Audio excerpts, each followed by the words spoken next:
It's a drug 50 times more potent than heroin, and doctors say just touching it can send you to the emergency room. We're talking about the synthetic opioid fentanyl. The I-Team found that it's not only dangerous, but contributes to a frightening spike in deaths in LA County. Tonight, investigative reporter Lolita Lopez has a personal story of one woman's near-fatal experience with fentanyl. You may know about fentanyl for its prescribed use to treat severe pain. It was a contributing factor in the death of singer Prince, according to the Midwest Medical Examiner's Office, even though he didn't realize he was taking a counterfeit drug.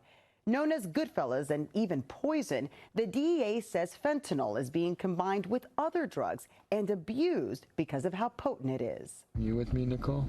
Slumped over in the back seat is 30-year-old Nicole Norwood. I'm not knocking you, but girl, you look like death.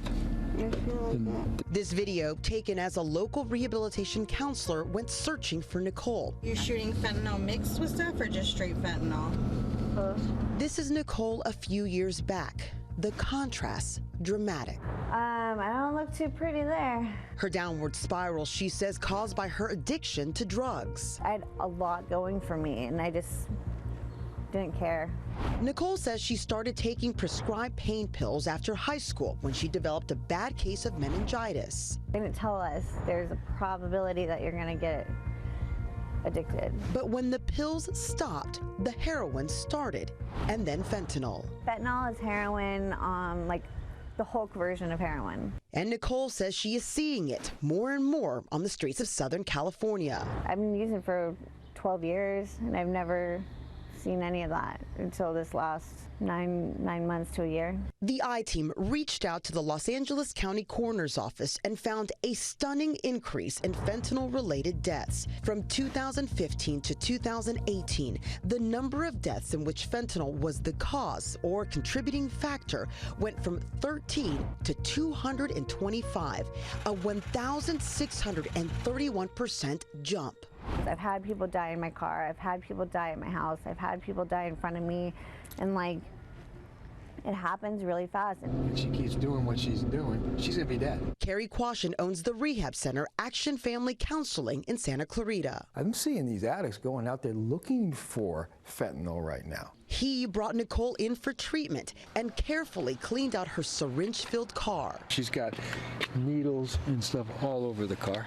This is a danger. All these needles are uncovered. Not only for those using, but anyone who comes in contact with the drug. How she's alive is a freaking miracle. Yeah. In February, several police officers from the Bay Area went to the hospital after exposure to fentanyl. Fentanyl is exceptionally dangerous. And the Drug Enforcement Administration made this video for police to play at roll calls. It's going to get worse before it gets better until we as a whole society figure this thing out. For now, CAREY is focused on saving one person at a time. She can't do this anymore. Yeah. Working with families like Nicole and her father, Ara. If she does, then what I want to do is go with you and pick out her coffin.